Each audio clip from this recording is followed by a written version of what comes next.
Bonjour. Alors, est-ce que vous m'entendez bien? Je pense que oui. Déjà, tout d'abord, je tiens à remercier la région Bourgogne-Franche-Comté, l'ADEME, le pôle énergie Bourgogne-Franche-Comté de m'avoir invité. C'est un exercice qui n'est pas si simple que ça, finalement. Parce que dans la vie, c'est pas si simple de faire de l'innovation. Pour faire de l'innovation, il faut du temps, de l'énergie, de l'argent, les bonnes personnes et avant tout de l'innovation. Voilà. Avant de commencer, je tiens à dire bonjour aux gens que j'ai pu repérer et reconnaître dans la salle. Donc Christophe Terrier, notre collaborateur, chez Alpe Control en local. Monsieur Douce, avec qui j'étais en réunion lundi dernier sur le projet de l'Arsenal. Donc c'est un plaisir de vous rencontrer en physique pour la première fois. Et Estelle Climat, avec qui je travaillais quand j'habitais à Dijon et qui était une de mes collègues. Voilà. Alors, pour ma présentation qui va durer 40 minutes à peu près, on va essayer de voyager. On va essayer de raconter ce qu'est un bureau de contrôle, pourquoi ces gens-là sont sur des projets de construction. On va essayer de faire le tour un peu de l'ensemble des réglementations, qu'est-ce qu'une norme, qu'est-ce qui est du réglementaire. Et à la fin, on va rentrer dans le réemploi, cette fameuse technique non courante. Et ensuite, on va essayer de vous montrer comment nous, on essaye de se dépatouiller pour réussir à sortir des projets avec du réemploi. Et des fois, c'est simple, des fois, ça ne l'est pas. Souvent, c'est avec du pragmatisme qu'on y arrive.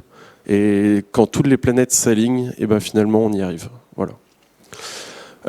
Alpe Control, donc un bureau de contrôle certifié par l'État. On a la chance d'être pas forcément très nombreux. Nous sommes 800 collaborateurs sur 60 agences en France, 400 ingénieurs. Et le fait d'être 800, c'est assez et pas trop pour pouvoir faire de l'innovation et pousser des projets en technique non courante, comme la paille, la terre crue, et aussi le réemploi. Donc pour commencer, quel est le rôle du bureau de contrôle? Donc pour introduire, j'aime bien montrer cette image-là qui fait dire que la réglementation, le code napoléonien et autres nous dépassent et font partie de nous et font partie de notre histoire. Il y a toujours eu cette volonté pour vivre en groupe de poser des règles, des codes afin de vivre en organisation. Et c'est utile de montrer aussi ce fait marquant de l'histoire, c'est pourquoi le bureau de contrôle sont nés. Et ben finalement, ils sont nés en même temps que l'innovation du béton est apparue dans notre filière de la construction. C'est-à-dire qu'il y avait beaucoup de retours de sinistres d'ouvrages en béton. Dès lors que l'État et les assureurs ont augmenté ces tarifs, les architectes, les entreprises et autres acteurs ont décidé qu'il y ait une tierce partie indépendante qui mette son nez, entre guillemets, dans les principes constructifs pour que l'État ait confiance en une tierce partie indépendante afin que tout le monde puisse travailler et faire de l'analyse de risque pour prévenir les aléas techniques. Voilà.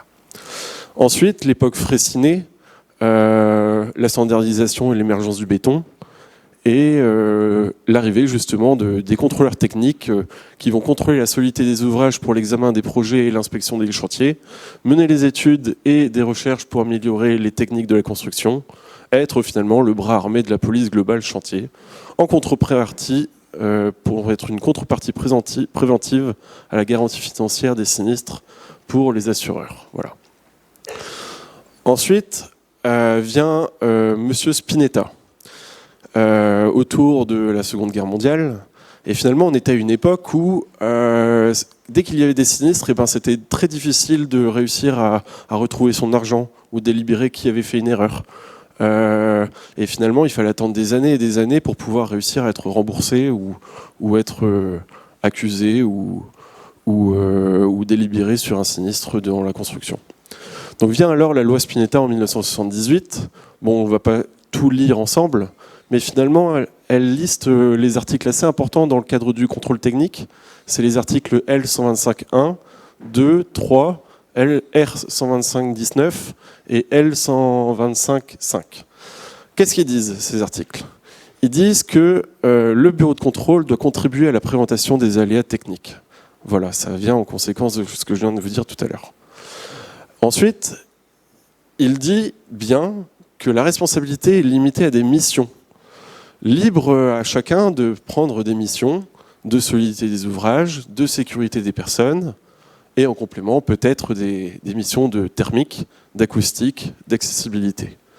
Si demain, moi, je n'ai pas la mission acoustique, mettre des façades d'ossature bois au niveau d'une cage d'ascenseur tout en béton, eh ben, je ne suis pas tenu de dire qu'il peut y avoir une infiltration acoustique qui ira d'un logement à un autre en passant par un principe constructif qui est innovant. Voilà. Donc peut-être la bonne leçon sur cette page-là, c'est de dire quand on fait un projet de construction, il faut d'ores et déjà choisir ses bonnes missions. Et notamment une mission pour le réemploi. Ensuite, l'agrément est incompatible. Donc les agréments et incompatibilité avec la conception, exécution, expertise. Souvent dans des projets de construction, on est tenté de dire au bureau de contrôle quoi faire, on est tenté de demander au bureau de contrôle quel est l'entracte qu'il faut faire. Et des fois on en a envie, mais on est tenu par nos agréments de ne pas faire de conception, de ne pas réaliser et d'être une simple personne qui va veiller à ce que les référentiels sont bien appliqués. Les examens de sondage associés aux autocontrôles, donc nous sommes tenus de procéder par sondage. On ne va pas vérifier tous les balcons, on va vérifier le principe constructif d'un, deux ou trois balcons par analyse de risque, et après le reste de l'ensemble de la solidité de l'ouvrage et de la responsabilité de la maîtrise d'œuvre. Et dans certains cas, nous avons des missions imposées par l'État. Et ça, c'est assez pertinent parce que finalement, le bureau de contrôle, le contrôle technique, il n'y a que très peu d'ouvrages autour de nous, et ils ne sont pas nombreux à Dijon et ailleurs en France, où nous avons un bureau de contrôle qui est obligé d'intervenir.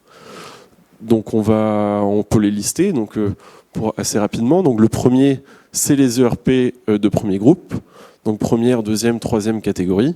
Le deuxième, c'est les immeubles de grande hauteur, donc les IGH, dont le plancher bas du dernier niveau est supérieur à 28 mètres. À ma connaissance, à Dijon, il en existe un ou deux. Ensuite, les bâtiments qui ont des porte-à-faux de 20 mètres, ou alors des entr'axes entre poteaux de plus de 40 mètres. Et le petit dernier, c'est les ouvrages qui sont dans des zones sismiques. Voilà. Pour retenir, le contrôle technique se trouve son origine dans la maîtrise des risques liés à l'innovation, donc l'innovation du béton. Et à l'heure actuelle, on est en plein essor avec la construction bois, la construction biosourcée, la terre crue et aussi le réemploi. Donc c'est important aussi d'avoir un bureau de contrôle qui fasse l'interface de l'ensemble des acteurs autour d'un projet pour être dans la vulgarisation et dans la conformité et dans la prévention des aléas des risques. Voilà, c'est une contrepartie préventive du système d'assurance. Sa contribution nécessite la présence de procédures d'autocontrôle chez le constructeur. Il contribue à maîtriser les risques pour l'ensemble des acteurs. La définition du bureau de contrôle est définie dans la norme NFP 0300, mais ne définit pas forcément la méthodologie. Chaque bureau de contrôle a sa manière de faire du bureau de contrôle, à condition d'être soumis au seul agrément ministériel. Nous sommes soumis au COFRAC, donc un agrément qui va nous dire si oui ou non notre manière de faire du bureau de contrôle est conforme ou non. Voilà. Petit rappel aussi sur les rôles dans la construction. Donc, nous sommes missionnés par le maître d'ouvrage et nous sommes tenus de rendre compte des aléas techniques de son ouvrage qu'à lui directement. On fait des rapports au maître d'ouvrage qui envoie ce rapport au concepteur-constructeur qui va ensuite analyser tout un processus de production, contrôle interne, ouvrage. Ensuite, il y aura un retour sur les remarques et puis derrière, on avancera de cette sorte-là. Après, on m'a posé la question pour cette conférence sur cette problématique qui est est-ce que tous les matériaux doivent être assurés ou assurables ? Vaste question. Au début, je ne savais pas trop comment y répondre. Donc, j'ai décidé de partir de l'origine des référentiels, des réglementations, de comment sont cadrés non seulement les matériaux, mais aussi les principes constructifs, et ensuite les guides, les DTU, etc. C'est important quand même de rappeler que tout ce qui est réglementation est de l'ordre obligatoire. Donc les lois, les décrets, l'arrêté. Concernant la sécurité incendie, c'est l'arrêté du 31 janvier 86. Mais après, tout ce qui est normes, c'est d'application volontaire finalement. Et sinon, il y a les autres référentiels, donc écrits ou oraux, donc application volontaire. Et aussi, si une norme est d'application obligatoire, lorsqu'elle est citée dans un texte réglementaire, comme moyen unique de satisfaire une exigence de ce texte, elle devient alors obligatoire.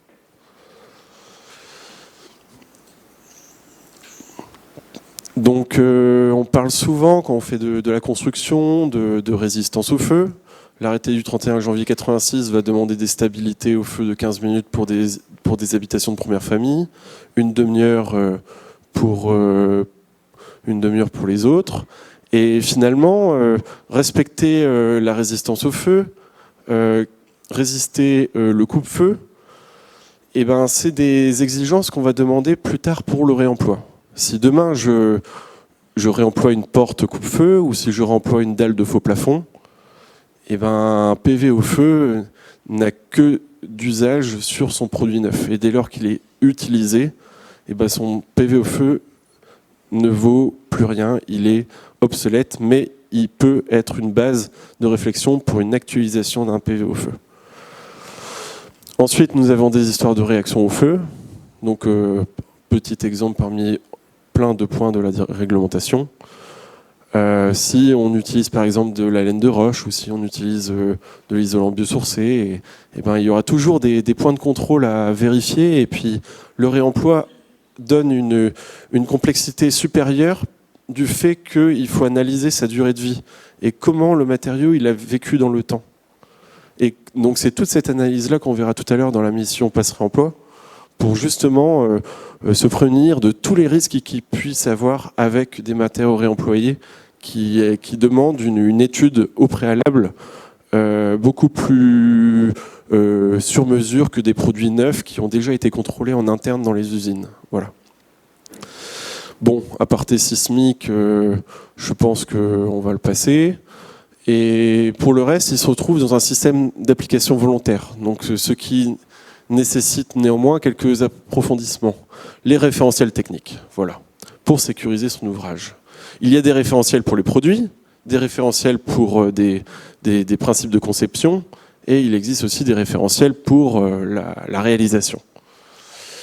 Et là, tout le sujet, il est dans cette différenciation. Il existe des techniques courantes et des techniques non courantes. Et on verra tout à l'heure le graphique de la C2P, de la QC, qui ne montre pas finalement qu'il n'existe pas des règles professionnelles, des recommandations professionnelles pour cadrer le réemploi en technique courante. En ce moment, avec le programme Spirou, le CSTB et autres acteurs se réunissent pour pouvoir les sortir dans 2 à 4 ans. Mais nous, on ne va pas attendre 2 à 4 ans pour pouvoir sortir des projets de réemploi. Donc il va falloir qu'on travaille en technique non courante. Et on va voir tout à l'heure comment, en tout cas nous, Alpe Control, on essaye d'être dans l'innovation et on essaye d'être précurseur de ces principes constructifs-là qui sont des références pour le CSTB afin de savoir si oui ou non ces ouvrages qui ont vécu pendant 5, 6 ans, 10 ans n'emmènent aucun risque.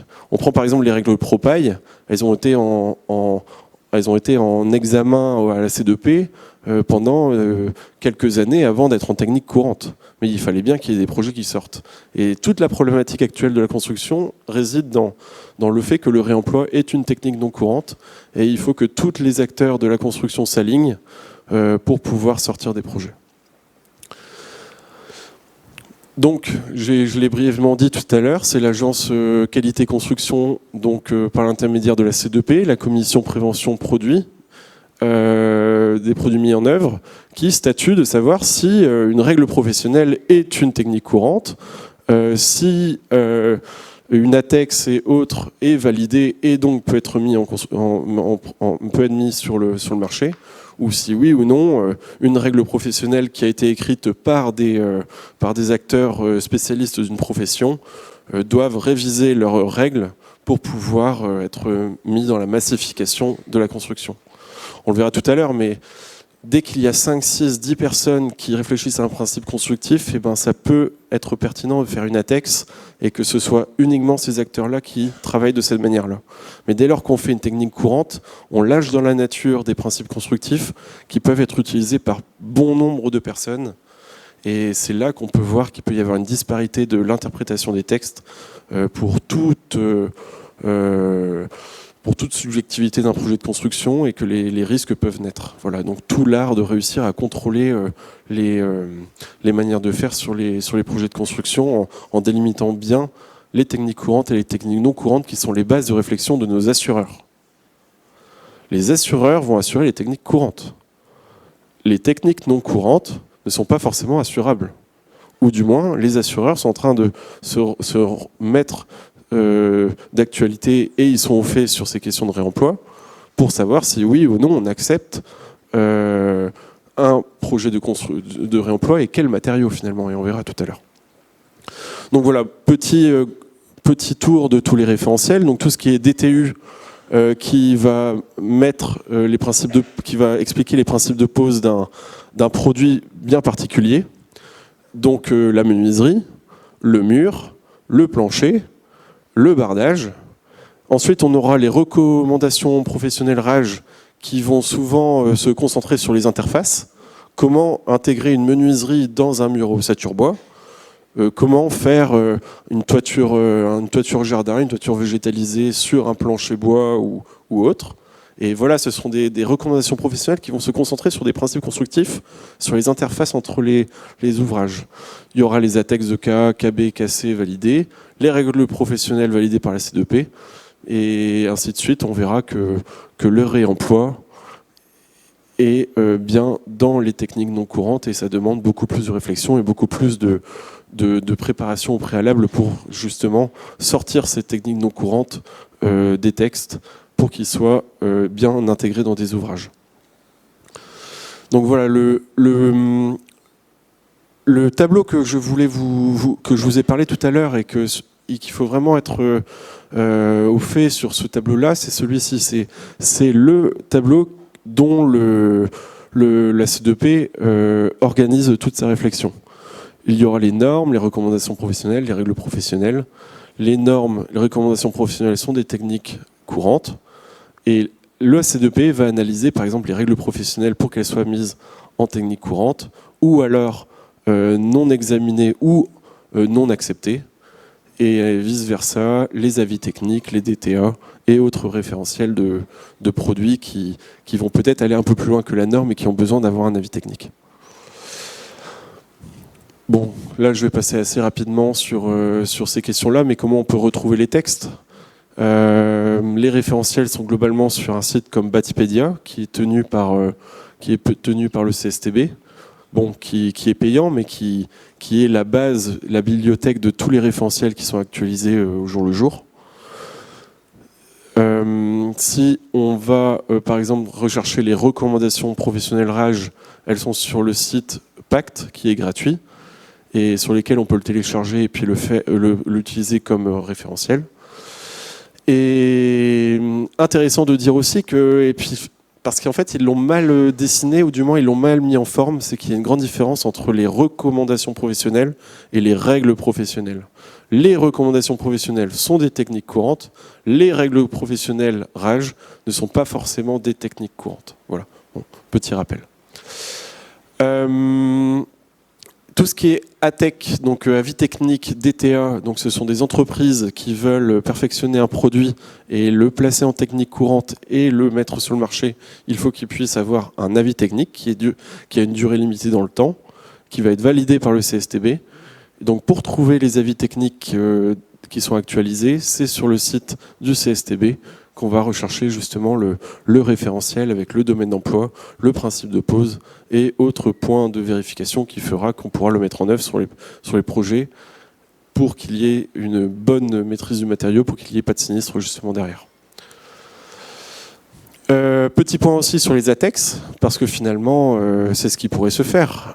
On a un projet de réemploi, on est en technique non courante, donc on passe par le CSTB et on fait une ATEX. Les ATEX, ça coûte beaucoup d'argent.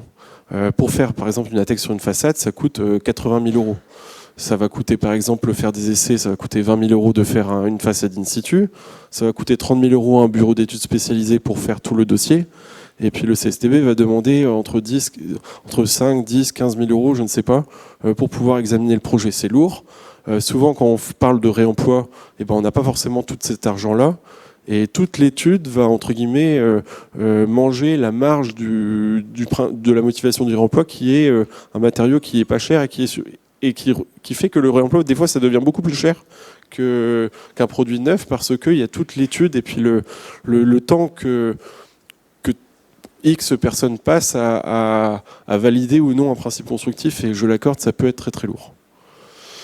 ATEX KA, ce sont des ATEX qui vont être reproductibles sur l'ensemble des projets. L'ATEX KB, ce sera vraiment sur un produit qui sera singularisé sur un ouvrage. Et l'ATEX KC, c'est la reproductibilité de l'ATEX KB sur un autre ouvrage.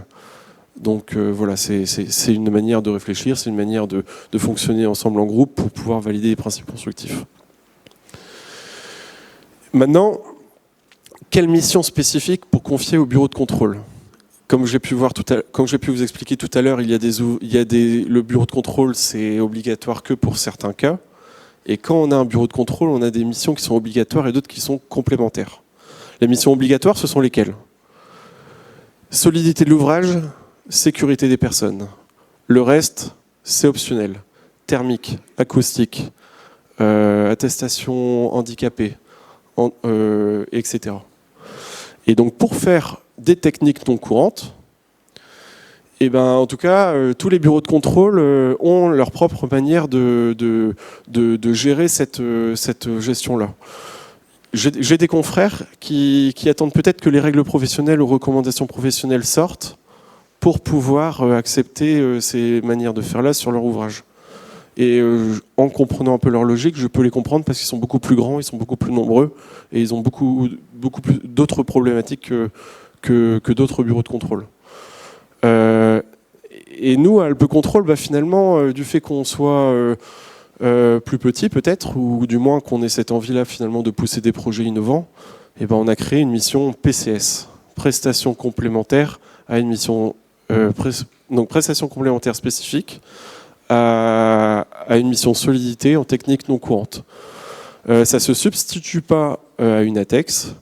C'est une manière pour nous, en commun accord avec les personnes d'un projet, de voir son assureur et se dire nous sommes en technique non courante, nous avons un bureau de contrôle qui a une mission complémentaire et qui décide de passer du temps en plus et faire des points de vérification supplémentaires pour qu'on se dise oui, ces principes constructifs-là vont être validés, mais au final, c'est au cas par cas, c'est chaque acteur de la construction qui doit voir son assureur pour dire si oui ou non il est assuré à faire une technique non courante. Donc cette mission, elle consiste à quoi? Mission spécifique sur une opération donnée. C'est une analyse de la technique avec un retour pouvant nécessiter des calculs complémentaires ou des essais. Un avis est émis sur le domaine non réglementaire pour les exigences réglementaires. Notes et preuves sont impérativement à fournir. Et pour autant, l'assurabilité reste sur un domaine non courant et donc nécessite des échanges avec l'assureur au plus tôt. Alpe Control est assuré par la MAF pour cette prestation et puis il nous suit dans cette démarche innovante, voilà, un peu précurseur, si je peux dire ça comme ça. Comme j'ai pu vous donner des exemples tout à l'heure, les règles professionnelles de la construction paille ont été mises en observation pendant 5 à 6 ans ou plus pour pouvoir être mises en technique courante et il fallait sortir des projets. Des avis techniques qui sont sur support mur à ossature bois DTU 31.2 sont à volonté d'être mis sur des façades à ossature bois DTU 31.4. Le domaine d'emploi des façades à ossature bois n'est pas spécifié. Il faut bien, des fois, par analyse et par adaptation des supports, vérifier si oui ou non le revêtement extérieur fonctionne comme s'il était sur un mur ossature bois. Cette mission-là, on refuse 50%. 50% de nos demandes, on les refuse parce que trop compliqué, pas assez bien expliqué, ou finalement on sait très bien qu'à la fin finalement il y aura le sinistre. Mais 50% d'autres, on les accepte et puis on essaye. Voilà. Et on fait notre rôle de bureau de contrôle. Voilà. Je donne par exemple des exemples. Donc ça c'est un exemple sur un projet que j'ai suivi à Toulouse avec nos confrères et puis nos collaborateurs locaux. Le mur ossature bois est couvert par le DTU 31.2. les prédales industrialisées en béton couvert par le DTU 23.4, les reprises de charges lourdes sur plancher béton non décrites explicites sont non explicites dans le DTU 31.2. Et en fait, le DTU 31.2 et puis le DTU 23.4 ont été complètement écrits de telle sorte à avoir pour le premier que des planchers en bois et puis de la structure légère, alors que l'autre DTU qui est sur le béton a été pensé vraiment que pour faire des ouvrages en béton. Et sauf que maintenant, avec l'innovation et puis la révolution écologique, etc., on se retrouve à faire beaucoup d'hybridation. Le béton communique avec le bois, et puis le bois communique avec le métal, et on se retrouve à être hors référentiel. Et c'est exactement le cas du réemploi. Voilà, on est hors référentiel, et le référentiel demande à être écrit. Par exemple, là, j'étais sur un cas à Oswald, donc près de Strasbourg, où finalement on était avec un client qui voulait pas attendre que son ATEX de cas sorte pour pouvoir se tester sur la mise en œuvre d'un ETIX sur façade ossature bois. Donc on a fait cette technique-là avec le latex en cours d'écriture pour le réaliser. Et puis cet ouvrage-là a été un échantillon, un vrai ouvrage test pour pouvoir peaufiner, rédiger les petits derniers points de détail de latex de KA qui allait être lâché dans la nature et être utilisé par toute personne qui allait vouloir acheter le produit Sto et le mettre sur son ouvrage. Voilà, je ne vais pas...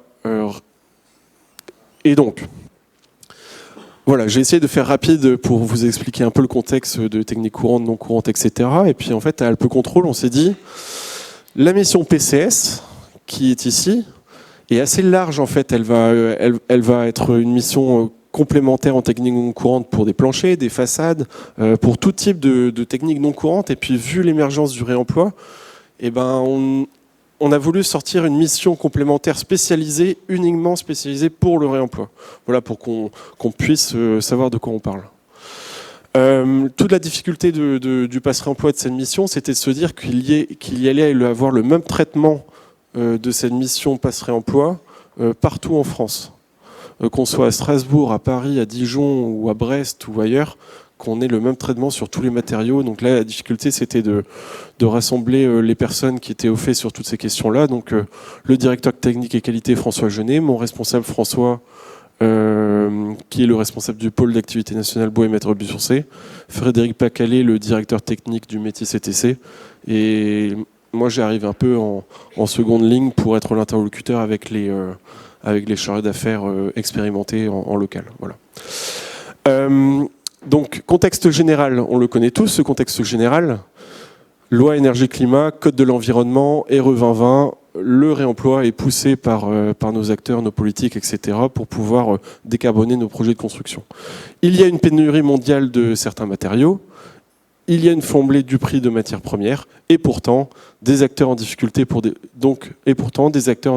développer cette pratique. Il y a un manque de règles professionnelles, il y a une défiance de nos assureurs.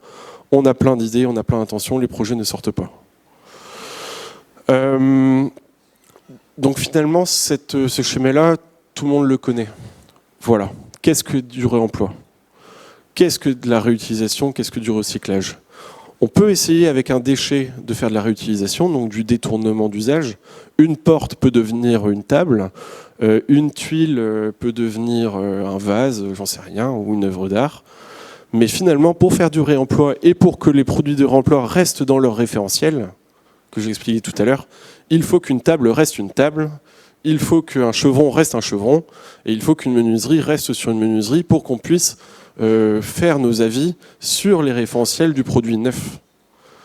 Et finalement, François Brière, mon responsable qui a beaucoup d'humour et qui est compétent, aime bien montrer cette image-là. C'est que pour faire du réemploi, et ben, finalement, mettre un hublot de machine à laver en menuiserie extérieure, et ben, c'est pas possible, on n'y arrivera pas, parce que l'hublot de machine à laver, il n'a pas été pensé pour avoir autant d'eau et puis durer autant dans le temps avec des pressions de vent, des pressions d'eau. Et finalement, les joints de la machine à laver a été pensé que pour l'eau de la machine à laver. Et les menuiseries extérieures ont été pensées pour assurer la solidité de l'ouvrage. Et donc, on ne peut pas, entre guillemets, sortir un matériau et puis le mettre en œuvre dans un autre référentiel. Voilà. Donc, ce côté-là, donc l'article L541.1.1 du Code de l'environnement, finalement, tout le monde le connaît. Donc les définitions sur lesquelles on peut commencer à discuter, c'est qu'est-ce qu'un déchet, qu'est-ce que le réemploi, qu'est-ce qu'une réutilisation, qu'est-ce que le recyclage. Donc en tout cas, je vais m'attarder sur la définition du réemploi. Donc toute opération par laquelle des substances, matières ou produits qui ne sont pas des déchets sont utilisés de nouveau pour un usage identique à celui pour lequel il avait été conçu. Et souvent, quand j'ai juste 10 minutes avec un client visio, etc., et qu'il faut que je vulgarise un peu la mission passe-réemploi, et en fait, c'est ces slides-là que je montre en premier. Et donc, c'est peut-être maintenant que je vais commencer à être assez pertinent à vos yeux. C'est de savoir, nous, comment on fonctionne et comment on voit le réemploi. Ici, c'est le cas du neuf. On a un produit neuf, on a une menuiserie, on a du carrelage, on a une plaque de plâtre. 10 minutes, parfait, merci. Normalement, c'est bon, j'aurais peut-être même fini avant. Donc, il y aura même place pour plein de questions. Donc, en gros, avec le cas du neuf, on a une usine, on a une production. La production a un contrôle de production en usine. Et en plus de cela, l'usine peut avoir des tierces parties extérieures qui vont faire un contrôle externe. Et nous, en tant que bureau de contrôle, finalement, c'est assez caviar. Parce que la menuiserie qui va arriver sur le chantier, le carrelage ou par exemple la plaque de faux plafond, nous, ce qu'on va s'intéresser, c'est qu'on va voir que si la menuiserie qui arrive sur le chantier, elle est conforme à son dossier technique. Qu'est-ce que le dossier technique?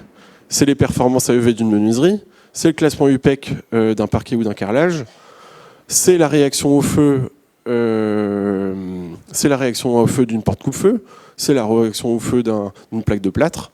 Et puis derrière, nous, en tant que bureau de contrôle et autres acteurs de la construction, on va s'assurer que justement la plaque de plâtre, elle aura le bon justificatif et le bon PV au feu à côté.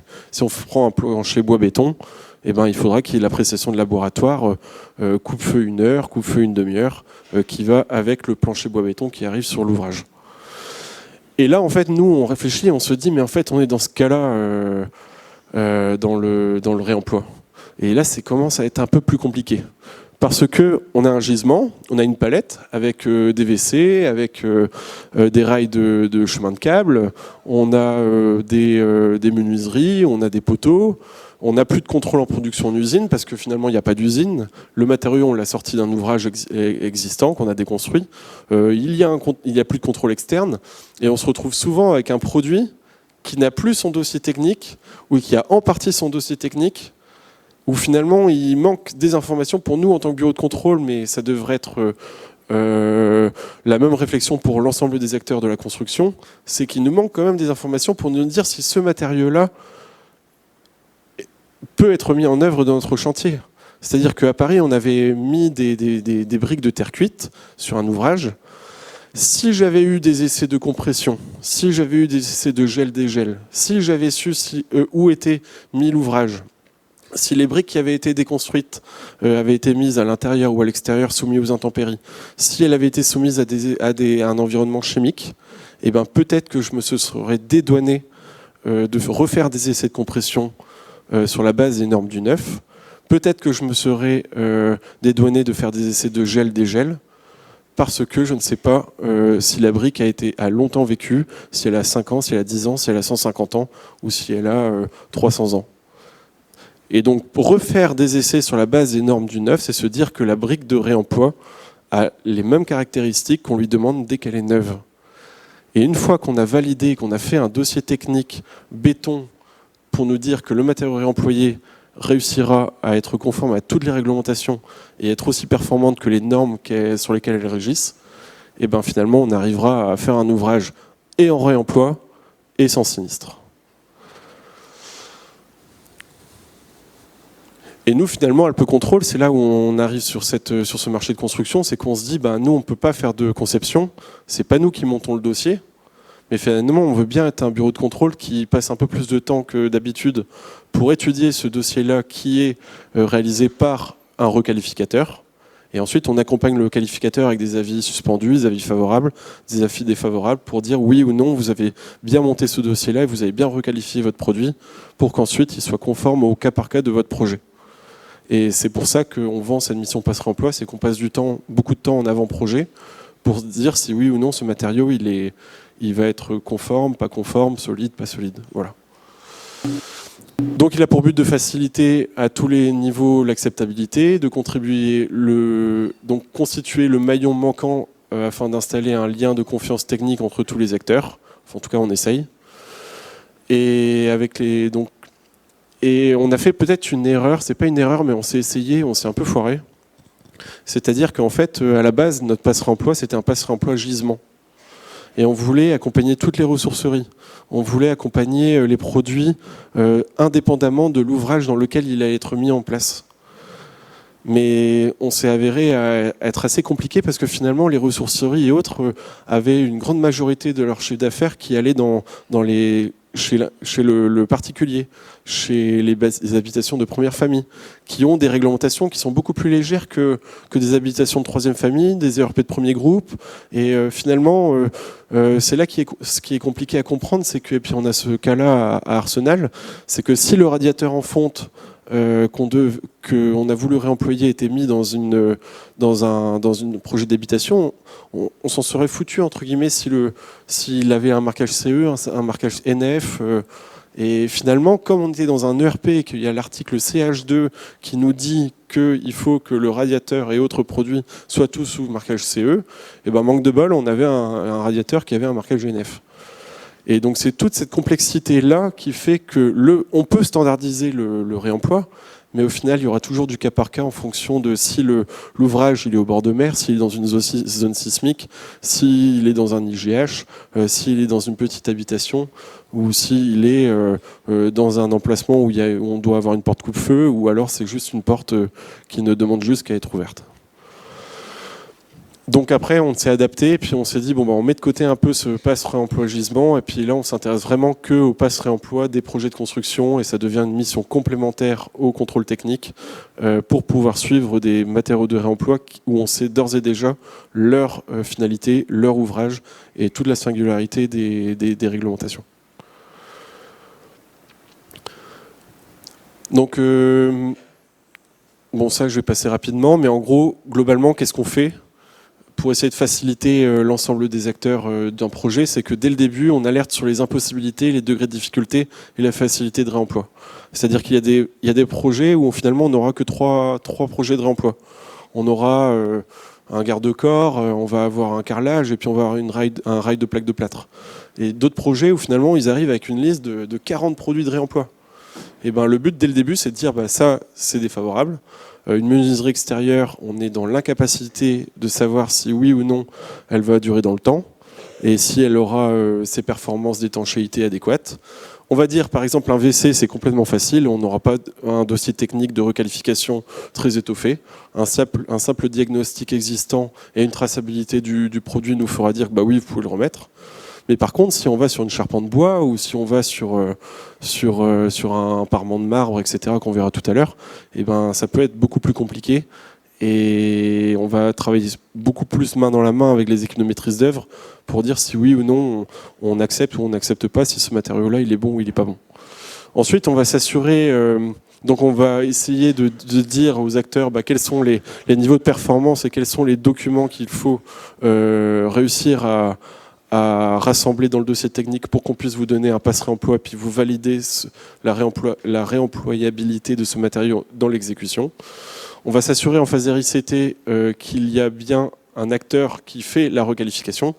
C'est pas nous qui, en tant que bureau de contrôle, qui allons envoyer les briques dans un laboratoire d'essai ou les garde-corps faire des essais au sac parce qu'on n'est pas concepteur, mais on va vérifier si ces essais-là ils ont bien été réalisés. Il faut bien un requalificateur.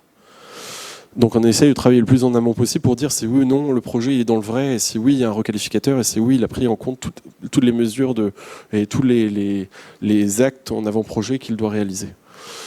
Et ensuite il y aura tout un travail de vérification si le dossier du passe réemploi est conforme ou pas conforme, s'il est solide ou pas solide.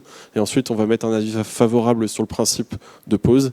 Et après en phase d'exécution, on va contrôler le produit réemployé au même titre qu'un produit neuf, moyennant peut-être d'autres points de vérification. Si un garde-corps neuf, on va vérifier par sondage 4, 5, 6 garde-corps sur un immeuble de 7 étages, 8 étages, peut-être des garde-corps de réemploi, on va peut-être faire les 3/4, voire 100% des garde-corps pour être sûr que les bonnes fixations étaient bien neuves, et si oui, elles ont été bien réalisées, parce que derrière, le drame humain est beaucoup trop important, et il n'y a pas de place au doute sur des principes constructifs qui sont liés à des risques majeurs. Voilà, donc ensuite moi je vais finir sur quelques exemples qu'on réalise et qu'on essaye. Donc par exemple, nous ce qu'on a fait dès le début, c'est que pour se simplifier la vie, on a, comme je vous ai dit, on a vraiment fait une liste avec des sujets de réemploi faciles, atteignables, défavorables ou hors mission. Des fois on nous demande le cas, des carrelages qui sont issus d'un vendu, et c'est pas forcément du réemploi, ce sont des carrelages qui sont neufs et on va traiter comme du neuf. Voilà, pas de passerelle en réemploi. On le traite comme du neuf. Une menuiserie, ce sera défavorable à l'heure actuelle. On verra dans quelques années comment on va s'en sortir, mais à l'heure actuelle, on n'a pas envie de se positionner sur ce matériau-là. Si on prend des garde-corps ou autre, c'est atteignable. Et on va dire dès le début d'un projet, oui, non, facile, pas facile. Par exemple, ce cas-là, donc le cas d'un garde-corps, en fait, c'est pas si simple que ça, parce qu'en fait, moi, je suis allé à Angers vérifier le garde-corps, donc en fait, c'était bien parti, et c'est toujours bien parti. Mais le garde-corps, il est réversible, il est scellé dans le plancher béton ici, et en fait, on va dire le garde-corps, on va le déposer. Ensuite, on va mettre des fixations neuves, et ensuite, en phase exé, on va demander les mêmes plans de principe que la fiche technique du garde-corps. Mais pour cela, en fait, il faut qu'on sache l'état existant de tous les garde-corps. Ceux qui sont cassés, ceux qui sont démontés, ceux qui ne sont pas compatibles ou que les entreprises ne veulent pas utiliser, on les éjecte. On fait un bon tri au début. Ensuite, un protocole de dépose, un protocole de stockage, un protocole de pose. Et ensuite, on va faire des essais statiques, des essais dynamiques, des essais de choc.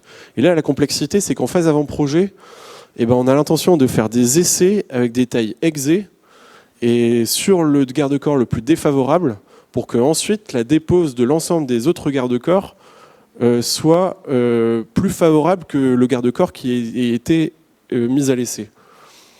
Et finalement, c'est pas si simple que ça, parce qu'en fait, il faut vachement faire un contrôle de la dépose, parce que s'il y a 5 ou 6 garde-corps qui ont été complètement arrachés, et Dieu sait que c'est pas si facile que ça de déposer, en fait, ils ne seront plus représentatifs du garde-corps qui a été mis à l'essai pendant l'avant-projet. Donc voilà, ça devient quand même un peu compliqué, ça demande 3, 4, 5 réunions d'avant-projet, souvent on ne sait pas trop qui fait quoi, etc. Et finalement, sur des missions comme ça, moi je fais 3, 4 visios, alors que sur un produit neuf, il y aurait eu 0 visio, parce que le produit il était neuf. Et puis on aurait fait comme d'habitude, parce que le principe constructif d'installer du neuf, il est accepté et démocratisé de tous. Là, on a un projet de marbre de réemploi, où finalement, c'est un peu la même idée. On va faire un diagnostic existant, on va lister les parements de marbre qu'on veut réutiliser. Là, en termes de facteurs de risque, c'est compliqué, parce que s'il y a un parement de marbre qui tombe sur la tête d'un enfant, c'est du pénal, et puis on est tous dedans, et puis notre vie, elle est foutue, quoi. Donc, autant un rail de chemin de câble, il n'y aura peut-être pas de sinistre, mais peut-être qu'un parement de marbre, on va peut-être passer du temps pour savoir si oui ou non le produit de réemploi sera solide finalement à la fin.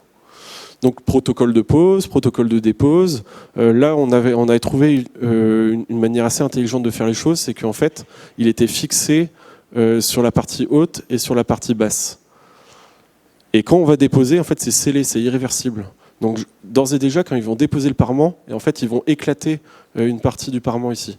Donc ce qu'on va faire, c'est qu'en fait, moi je ne fais rien, je ne suis pas concepteur, mais je vais vérifier si c'est bien fait ou pas. Ils vont usiner la partie qui a été endommagée, et ensuite ils vont faire une rotation de 90 degrés pour utiliser finalement les arêtes qui n'ont jamais été sollicitées mécaniquement. Et ensuite, derrière tout ça, en mettant sur des murs ossature bois, avec un système de fixation sous avis technique, visant le support mur ossature bois et visant le support parement de marbre. Mais voilà, c'est un peu du pragmatisme, c'est un peu de la bonne logique, mais derrière, il faut y passer du temps, et puis il faut trouver les bonnes solutions tous ensemble, et Dieu sait que ça peut être... et voilà, il faut bientôt que je finisse. Et donc là, j'enchaîne directement sur la dernière slide. C'est donc faire du réemploi d'une structure de charpente bois globale. Et ben là, ce qui est compliqué, c'est comment on fait la dépose. Et ben, tout l'art de savoir si la dépose des couronnes de boulons qui sont ici, est-ce que localement le bois il a plastifié ou pas. Et si le bois il a plastifié, ben, il est plus conforme aux Eurocodes et on peut plus refaire une note de calcul derrière une couronne de boulons qui a été déposée ou qui a plastifié. Donc il y a beaucoup de points de contrôle qu'il faut faire en amont et on va s'assurer qu'ils sont bien mis sous été, etc. On va faire un diagnostic de l'existant et ensuite on va s'assurer que les charges qui vont être mises sur la charpente de réemploi soient inférieures que celles du projet d'avant, ou en tout cas de toute façon on fera toujours du cas par cas. Et le mot de la fin, eh ben, c'est pas forcément compliqué, ça peut devenir très complexe, mais à la fin on peut y arriver et il faut déjà commencer par se réunir et c'est ce qu'on fait aujourd'hui. Voilà. Merci. Merci de votre écoute. Merci beaucoup.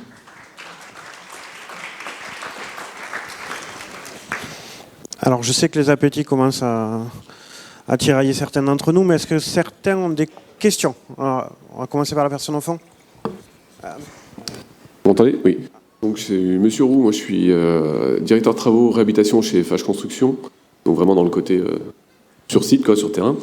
Et vu qu'il y a pas mal de maîtres d'ouvrage aussi dans la salle, moi ce que je voulais apporter, c'est que généralement vous arrivez trop tard, le contrôleur technique. C'est-à-dire que nous on a énormément de sujets de réemploi en réhabilitation, on a des gisements partout, quoi, de toute nature. Et même quand on est en conception-réalisation, en fait vous arrivez au moment de la fin du pro. Et moi j'ai des discours de contrôleurs techniques qui me disent, moi tant que le pro il est pas bouclé, je regarde pas votre dossier en fait. Sauf que quand on arrive en pro, tout est fini, quoi. Nous, économiquement, nos plannings, tout ça, c'est bouclé, quoi. Donc on ne peut pas, derrière, réintégrer, refaire les démarches pour faire du réemploi. Donc à ce niveau-là, je pense qu'il y a vraiment quelque chose à changer et à vous faire arriver direct après la fin de l'appel d'offres à l'attribution, que le contrôleur technique soit nommé et des interactions avec le groupement, quoi. Bah oui, c'est clair. Vous avez complètement raison. Et moi, s'il y a un acteur que je n'ai pas suffisamment cité lors de ma présentation, c'est les assureurs. C'est-à-dire qu'on est pleinement en technique non courante et puis les règles professionnelles du réemploi, dans le réemploi de matériaux qui vont viser, peut-être pas tous, que vous voudriez, et ben en fait ce sera une technique courante dans 2, 4 ans, 6 ans, on ne sait pas encore, ils sont en étude. Et quand on est en technique non courante, et ben finalement il faut que l'ensemble des acteurs autour de la table fasse un dossier ou alerte par mail ou par téléphone, comme vous voulez, suivant votre relation avec votre assureur, mais que vous communiquiez que vous êtes en technique non courante réemploi, et il fera le nécessaire pour vous dire si oui ou non vous êtes assuré de la même manière qu'un produit réemployé. Donc d'une part, travailler le plus en amont possible avec son assureur et le contrôleur technique, parce que le contrôleur technique, eh ben, c'est souvent le gage de confiance de l'assureur. Comme je l'ai dit au début, c'est qu'il y a très peu d'ouvrages finalement où le contrôleur technique est obligatoire. Mais derrière, c'est vos assureurs qui demandent qu'il y ait un contrôleur technique sur vos ouvrages pour qu'il puisse vous assurer et que derrière, lui, il fasse son travail d'assureur. Et comme on a pu voir tout à l'heure, eh ben, sur des sujets de garde-corps ou de charpente, eh ben, oui, il ne faut pas attendre le pro. Il y a quand même un sacré boulot à réaliser en phase esquisse, APS, APD, c'est déjà peut-être un petit peu trop tard. Parce qu'à la fin, le temps passe et puis on sait qu'il manquera quelque chose. Pour faire de l'innovation, comme je dis dès le début, il faut du temps, de l'argent, les bonnes personnes, de la motivation. Et là, on parle vraiment du facteur temps, quoi. Et si on n'a pas assez de temps dès le début, eh ben, on le fera pas. Moi, j'ai un collaborateur qui m'appelait. Ouais, Pierre-Luc, on est à Paris, l'architecte. Et Dieu sait que je respecte les architectes. J'ai fait un complément d'études à l'ENSA Nantes, donc il n'y a aucun souci sur ça. Mais en fait, on était déjà en phase d'exé, puis ils voulaient mettre des portes coupe-feu, et puis moi j'avais mis des favorables. Il n'y a pas la bonne mission, il n'y a pas la mission passe réemploi, et je savais d'ores et déjà que les éléments qu'il fallait rassembler pour faire ce réemploi-là, et en fait, on n'était plus du tout dans les délais. Donc votre remarque est légitime, et la seule chose que je peux dire, c'est peu importe le bureau de contrôle finalement. Mais l'intégrer le plus en amont possible et puis travailler en anticipation, quoi. C'est ça. Et juste un deuxième point, nous, là où on a vraiment besoin d'accompagnement en entreprise, c'est sur la reclassification des matériaux. Parce que nous, on fait beaucoup de réa sociale, hein, et autant dire qu'on n'a aucun historique sur les matériaux qu'on démonte. Oui. Et aujourd'hui, avant d'arriver à avoir une reclassification de matériaux basique, hein, c'est très très compliqué, très long, et honnêtement, ça décourage, quoi. Pour moi, peut-être un des leviers de progression à faire à l'heure actuelle, c'est ce qu'on disait tout à l'heure, DIAC PEMD et DIAC ressources.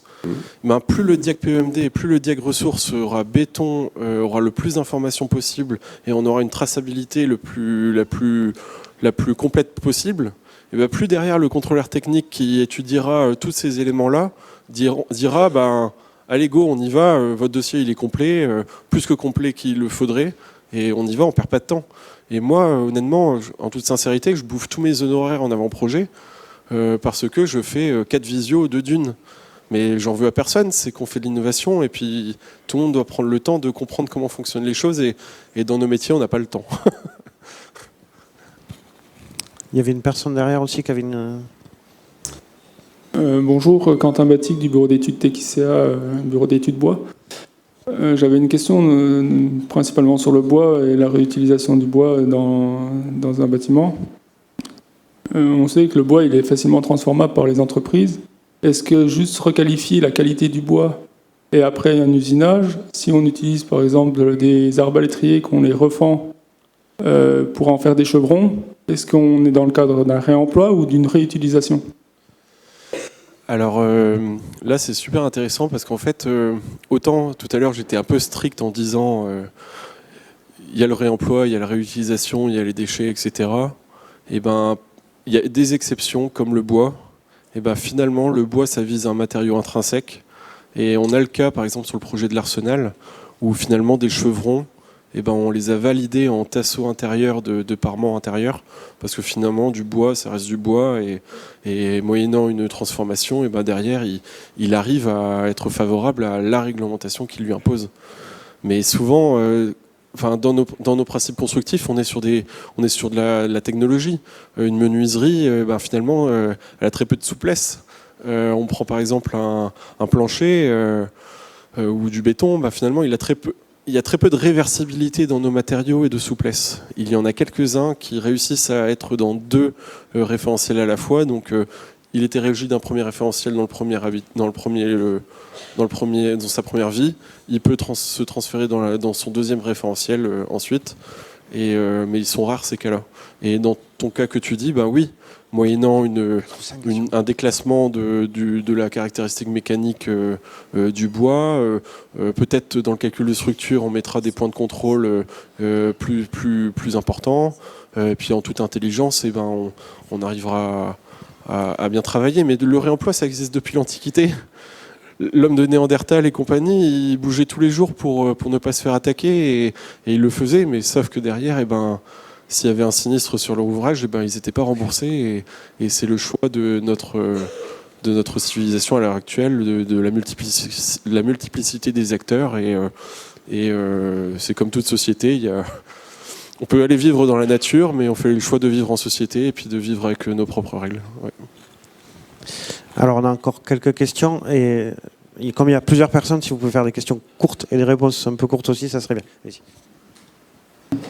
Élisa Warchol, booster du réemploi. Je me permets de réagir avec 2 réactions et une question. Tout d'abord, la réaction par rapport à Spirou. Faisant partie du programme Spirou et du projet Spirou, j'aimerais juste rétablir que Spirou n'a pas pour objectif de produire des règles professionnelles. C'est bien produire des guides à destination des filières, guides sur la base desquels il y aura échange avec les assureurs, de sorte à ce qu'il y ait transparence et ce qu'ils acceptent plus facilement le réemploi selon l'utilisation de ce process. Mais Spirou n'égale pas règles professionnelles. Et j'aimerais également rebondir sur autre chose que vous avez dit concernant la technique non courante. Technique non courante égale non assurée, non. Technique non courante égale assurée, mais avec justification plus importante d'un dossier auprès de son assureur. Et rassurez-vous, aujourd'hui, il existe des maîtres d'ouvrage qui ont des listes de matériaux de réemploi qui ne font pas partie de techniques non courantes et qui font partie de la technique courante.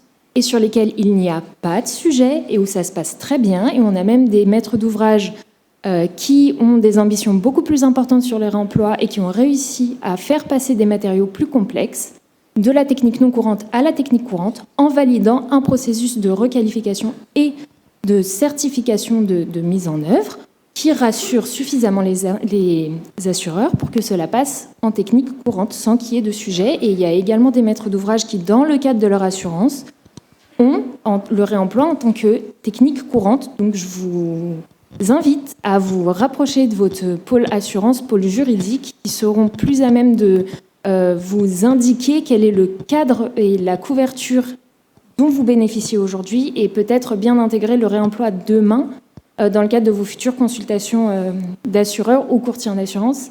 Tout ça m'amène à une question. On sait qu'il y a des AMO, notamment Bobby Réemploi qui est dans la salle, et je suis désolée de pointer du doigt certains acteurs, mais j'aimerais bien savoir comment est-ce que la mission de qualificateur de matériaux de réemploi que possèdent certains AMO Réemploi et qui, à notre sens, est essentiel pour le réemploi de matériaux complexes et de sujets complexes et qui me semble être très proche de ce que je vois et des slides que vous avez présentés. Et comment est-ce que vous vous positionnez en tant que bureau de contrôle? Est-ce que du coup, quand vous proposez cette mission de PAS réemploi, vous pouvez quand même assurer la mission de contrôleur technique, ou est-ce qu'étant donné que c'est quand même une position qui est très proche de la conception et où vous intervenez presque dans l'acte de concevoir, il y a conflit? Ou est-ce que le contrôleur, celui qui analyse, fait partie d'un autre département et à ce moment-là, il n'y a pas de conflit? Comment est-ce que vous gérez ce sujet-là? Oui. Eh ben, merci beaucoup pour ces rectifications, parce que vous êtes sans doute beaucoup plus au fait que moi, et puis ça m'alimente. Alors, le programme Spirou, à l'heure actuelle, c'est d'aller beaucoup plus loin sur les fiches FBE et fiches FCRBE. Donc elles ont été stoppées à partir à un moment donné de son histoire, pour X raisons. Et là, ils sont en train de reprendre l'écriture de ces fameux guides-là. Et oui, comme Madame a dit, ils n'ont peut-être pas vocation à être technique courante dans le sens du tableau de la C2P qu'on a pu voir tout à l'heure. Et pour apporter un autre point par rapport au deuxième point que vous avez pu dire, c'est que en ayant discuté avec des assureurs, finalement, ils n'ont pas la même définition d'une technique courante et d'une technique non courante. Nous, quand on parle de technique courante, technique non courante, c'est vraiment le tableau de la C2P qui est notre base de dialogue et de vocabulaire. Et alors que des assureurs, dans leur jargon à eux, vont dire réemploi égale technique courante, parce que eux, ils ont déjà mis dans leur façon, dans leur logique, certains, moyennant quelques cas ou quelques exceptions, comme une technique qu'ils vont assurer. Quand eux ils disent technique courante, nous ça a été le cas par exemple à notre assureur, ils ont dit dès lors que vous avez une mission PAS réemploi et que vous êtes assuré par un de nous, en fait on ne va pas vous demander un dossier complémentaire de technique non courante, nous on le traite comme une technique courante et on l'assurera comme un produit neuf. Mais finalement à l'heure actuelle, tous les assureurs ont leur position, et Dieu sait qu'elle est en dynamique, parce qu'ils n'ont pas le même discours qu'il y a un an, ils n'ont pas le même discours qu'il y a 6 mois, ils sont en train de s'adapter à ce nouveau marché. Et par rapport à votre question, finalement, le PAS réemploi est vraiment une mission de contrôle technique. Comme je disais tout à l'heure, ce n'est pas nous qui allons faire les essais ou requalifier le produit. On va vraiment mettre des avis sur la base de référentiels pour dire si oui ou non il est conforme à tel article 3 de l'arrêté du 31 janvier 86. Est-ce que le PV au feu que nous avons obtenu, il a été actualisé et il est conforme à ce plancher bois-béton, ou est-ce que telle exigence acoustique qu'il y a 20 ans, est-ce qu'on peut l'accepter ou pas l'accepter? Donc finalement, c'est le même métier, c'est une mission complémentaire. Mais par contre, ça demande de nous exercer différemment avec des principes constructifs différents, qui est maintenant celui-là, le réemploi. Donc ça reste du contrôle technique. Il peut être réalisé par le même interlocuteur. Et l'interlocuteur, il va naviguer entre ses missions de solidité, sécurité incendie, thermique. Et si la mission elle est vendue, il va, en collaboration avec la direction technique que j'ai présentée tout à l'heure, s'occuper des points de vérification du réemploi. Juste pour rebondir, mais ça veut dire que si on a un maître d'ouvrage qui souhaite requalifier, par exemple, du faux plancher sur site, dans le cadre de votre mission, vous ne détaillerez pas quels sont les tests que vous attendez. Vous direz juste que vous voulez justificatif de preuve et il faudra faire appel à un AMO réemploi pour conseiller le maître d'ouvrage sur les tests à mettre en œuvre. Non, ce sera dans le dialogue et puis dès le début on le dit, c'est impossibilité, possibilité, facile, atteignable. Et après, le deuxième point, c'est quelles sont les performances et les points de justification à apporter pour le valider. Et ça se fait toujours dans le dialogue. En tout cas, nous, on essaye. Mais on essaye d'être dans le gain de temps, parce que c'est le gain de temps et l'efficacité, parce que c'est ce qu'on recherche tous. En bonne intelligence et dans le cadre de nos agréments. Suivre, mais on voit que juridiquement ça n'est pas simple et que techniquement c'est compliqué. Est-ce que vous avez des raisons objectives de nous rendre morales? Eh ben, moi je vous suis. Si maintenant c'est Pierre-Luc Le Goff qui parle et pas le contrôleur technique, c'est sûr, si on doit réemployer que 10 portes coupe-feu et que les essais coûtent 2 000 €, eh ben, peut-être enfin voilà. Donc des fois le réemploi dans certains cas, eh ben ça coûte plus cher et désolé, je vais être vulgaire, c'est emmerdant. Mais oui, mais faisons du cas par cas. Dans certains cas, c'est très facile et dans d'autres, ça demande de la réflexion et on est tous à tâtonner à l'heure actuelle et puis il faut définir une règle de base et enfin, je sais pas comment vous répondre, mais moi je suis dans les groupes de réflexion et dans les projets, je suis d'accord que c'est pas pareil que des techniques qu'on maîtrise depuis 10 ans et le béton a mis une dizaine d'années pour réussir à ne plus être sinistrant.